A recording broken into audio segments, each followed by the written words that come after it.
Assalamualaikum warahmatullahi wabarakatuh. Waalaikumsalam warahmatullahi wabarakatuh. Iya, oke baik. Terima kasih Kak Dila.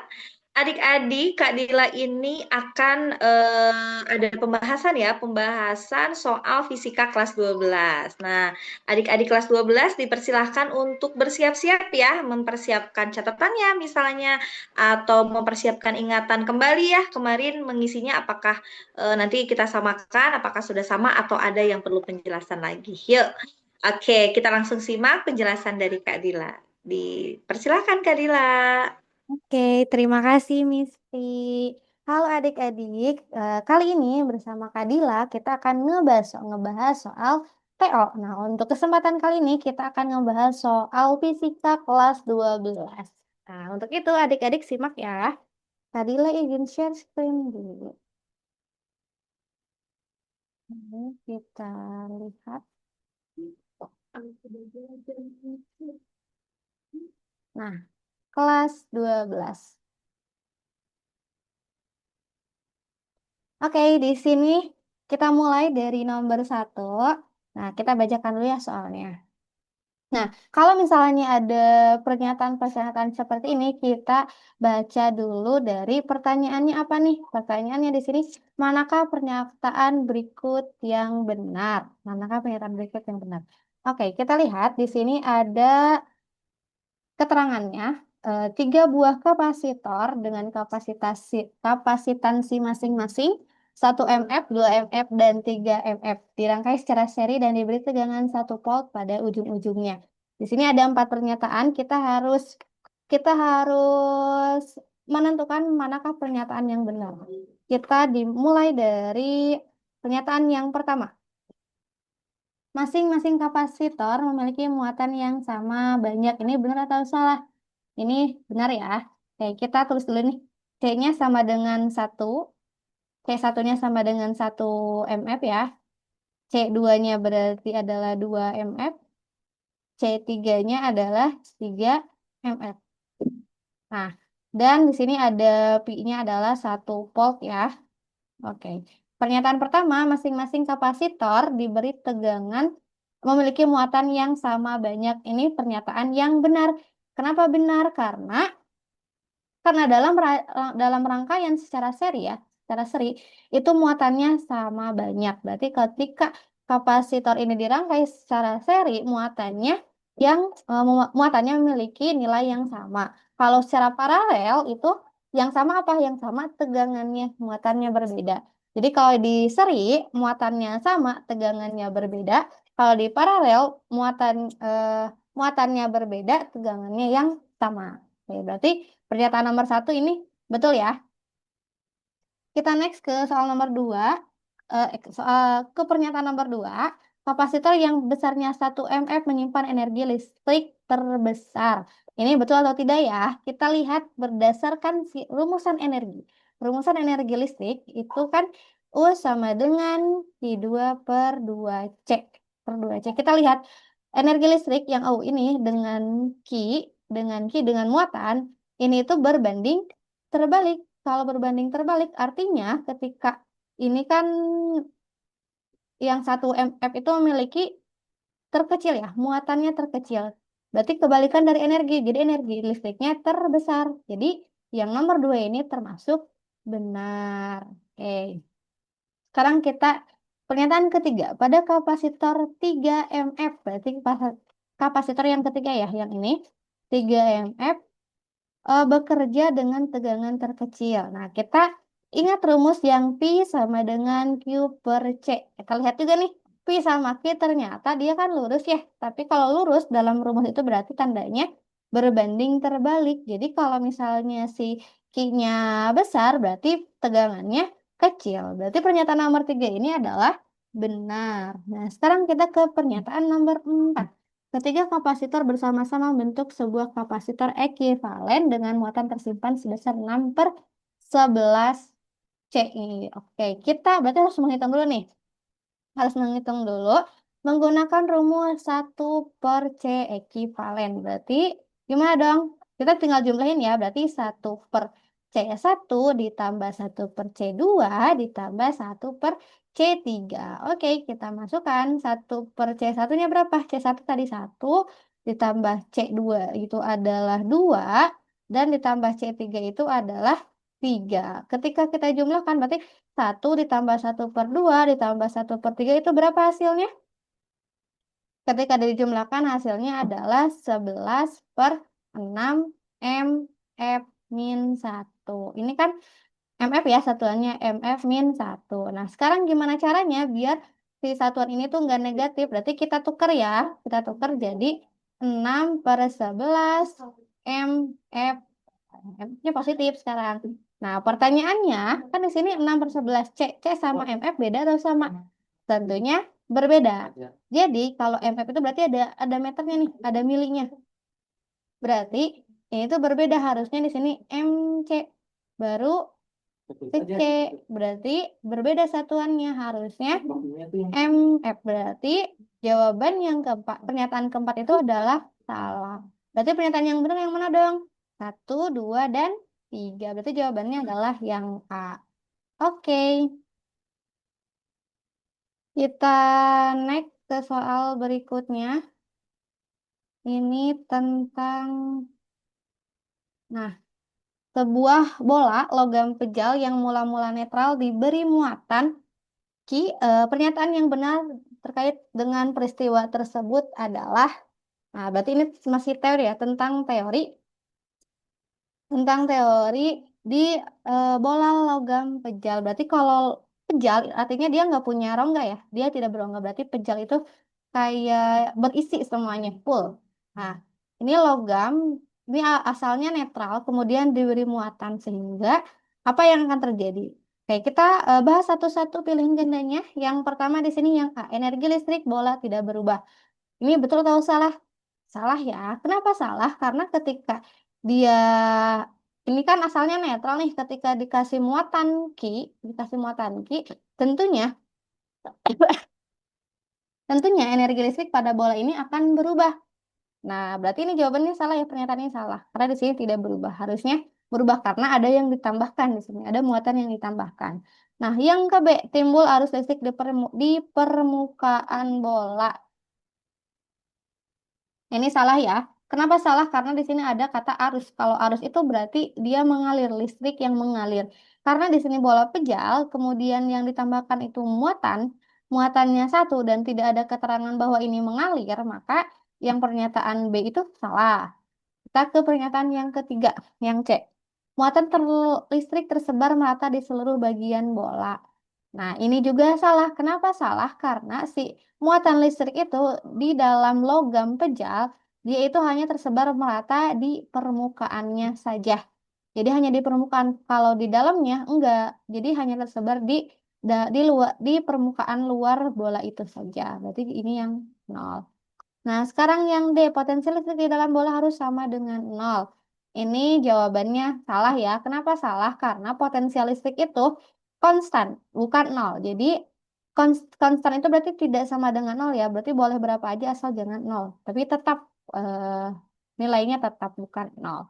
Berarti pilihan yang pernyataan yang paling benar itu adalah yang E. Kenapa? Medan listrik di dalam bola harus sama dengan nol. Baru nih. Kalau medan listrik di dalam bola, karena ini merupakan bola pejal, dia itu harus nol. Jadi kalau misalnya enggak nol, ini bukan bola pejal. Gitu ya, berarti jawabannya adalah yang E. Kita next ke nomor 4. Nah, di sini ada sebuah bola konduktor berongga bermuatan Ki, berjari-jari R berada di udara. Nilai potensial listrik di dalam bola adalah, nah, kalau ini kebalikan dari yang tadi ya. Kalau tadi itu bola pejal, kalau sekarang bolanya berongga. Kalau berongga itu kayak gini. Jadi ada isinya.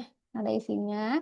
Ini bermuatan Ki dan berjari-jari R berada di udara. Nilai potensial listrik di dalam bola adalah, kita kita bahas satu-satu pernyataannya di sini. A lebih kecil dari potensial permukaan. Ini salah ya. Jadi potensial di dalam itu pasti lebih besar dibanding permukaan. Karena tadi ya kalau misalnya yang pejal itu kan tersebarnya di permukaan. Jadi kalau rongga itu kebalikannya. Berarti ini pernyataan yang salah. Sekarang yang B. Lebih kecil potensial di luar bola. Ini juga salah. Ini juga salah ya. Kemudian sama dengan di, ini kan nilai potensial listrik ya, sama sama dengan di permukaan bola, sama dengan di permukaan bola. Ini yang pernyataan yang C ini adalah benar karena nilai potensial listrik di dalam bola itu sama dengan permukaannya.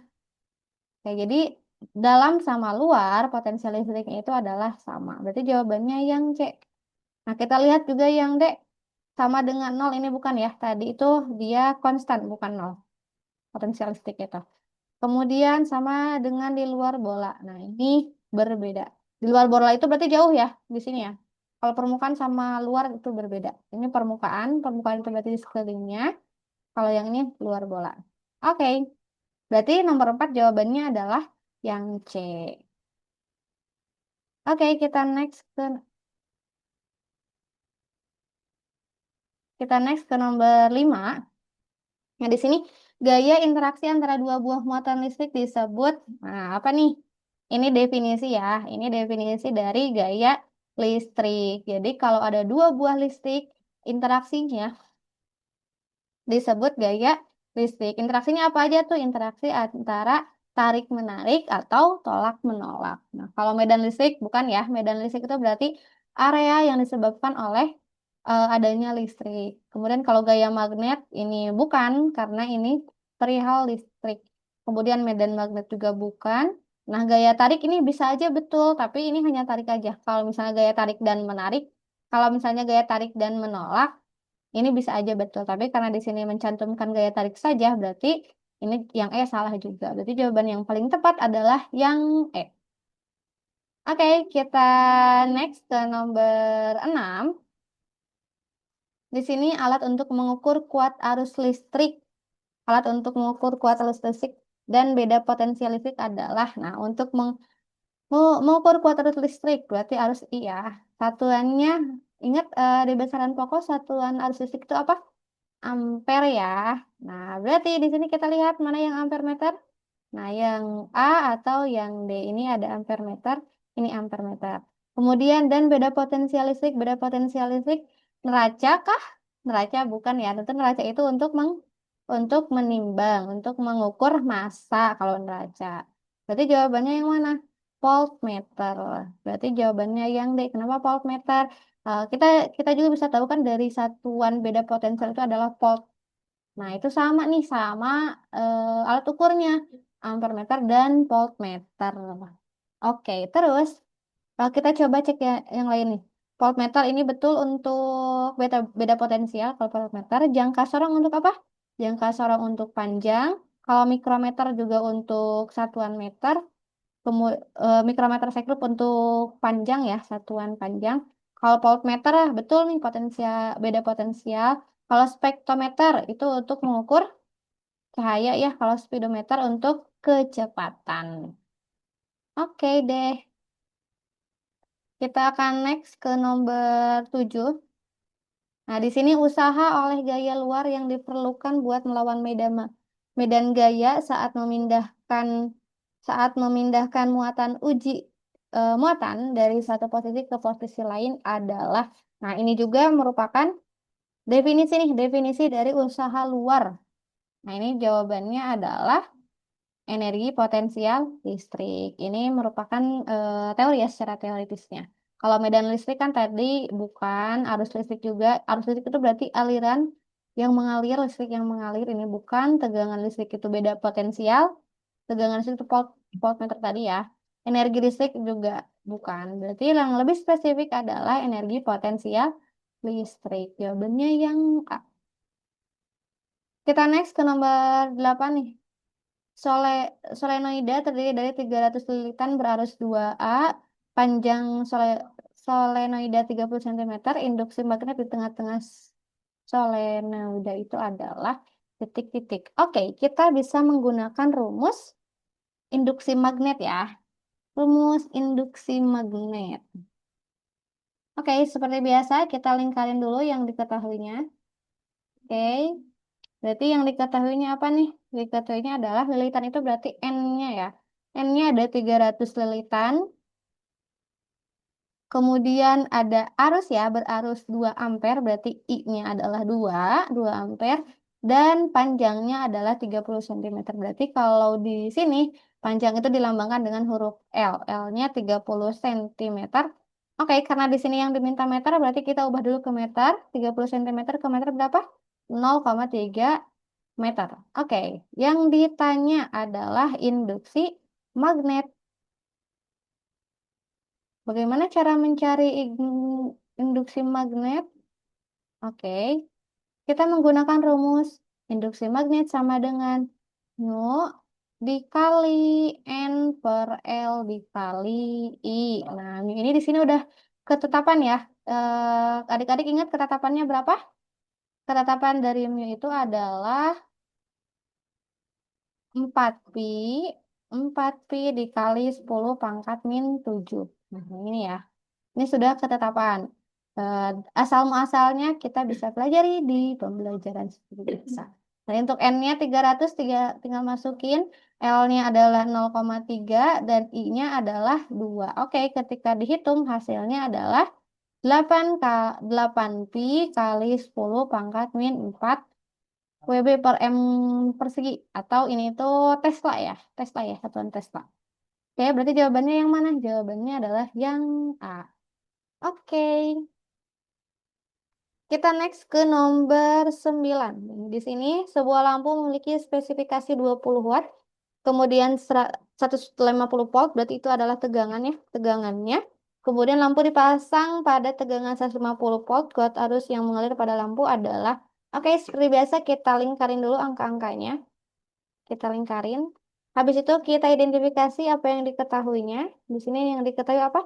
20 watt, berarti itu adalah daya ya, P. P itu adalah 20 watt. Oke, selanjutnya apalagi yang diketahui di sini yang 150 apa? Itu adalah tegangan. Berarti Pi-nya sama dengan 150 volt. Kemudian yang ditanya adalah I, yang ditanya adalah kuat arus. Oke, rumus eh, rumus daya ingat itu P sama dengan Pi dikali I. Tegangan dikali arus. Berarti kalau mau mencari arus gimana? Kalau mencari arus berarti I sama dengan P per Pi. P-nya berapa? P-nya 20, Pi-nya 150. Jadi jawabannya adalah mencoret-coret jawabannya 0,13 ampere. Oke, berarti jawabannya yang C. Oke, betul. Nah, kita next ke nomor 10. Di sini masih sama ya, masih tentang daya tadi. Di sini juga sama yang diketahuinya. Kita baca dulu ya soalnya. Sebuah lampu memiliki spesifikasi 20 watt, kita lingkarin. 150 volt, kita lingkarin. Lampu dipasang pada tegangan 150 volt. Ini sama ya kayak yang ini. Hambatan lampu adalah, berarti yang ditanya ini adalah hambatan lampu. Yang diketahuinya sama tadi, P-nya sama dengan 20 watt. Kemudian pi-nya sama dengan 150 volt. Yang ditanya hambatan itu lambangnya apa? Hambatan itu adalah lambangnya R. Oke, berarti rumus R apa? Rumus P dulu deh. Rumus P itu sama dengan pi kuadrat per R. Berarti kalau mencari R jadi gimana? R sama dengan pi kuadrat per pi kuadrat per P. Ya, oke. Pi kuadratnya berapa? Pi kuadratnya adalah 150, berarti dikuadratkan. Per P-nya adalah 20. 150 kuadrat berapa? 2, 500 dibagi 20. Berapa tuh hasilnya? Hasilnya adalah 1125. 1125 ohm. Ohm itu adalah satuan dari hambatan. Berarti jawabannya yang mana? Jawabannya yang A. Oke deh adik-adik. Udah di soal terakhir ini. Oke, kita sudah menyelesaikan soal fisika sebanyak 10. Terima kasih ya adik-adik. Kita ketemu lagi di video selanjutnya. Oke, terima kasih Kak Dila. Mudah-mudahan adik-adik bisa memahami ya pembahasan dari Kak Dila ini. Nah, nanti kalau ada yang ketinggalan-ketinggalan, boleh adik-adik ulang videonya ya. Nah, karena nanti juga kan ada video-video yang lain berkaitan dengan materi yang lainnya juga ya. Jadi adik-adik juga boleh akses video yang lainnya. Oke, terima kasih Kak Dila, terima kasih juga adik-adik. Sampai jumpa di lain kesempatan. Assalamualaikum warahmatullahi wabarakatuh. Waalaikumsalam warahmatullahi wabarakatuh.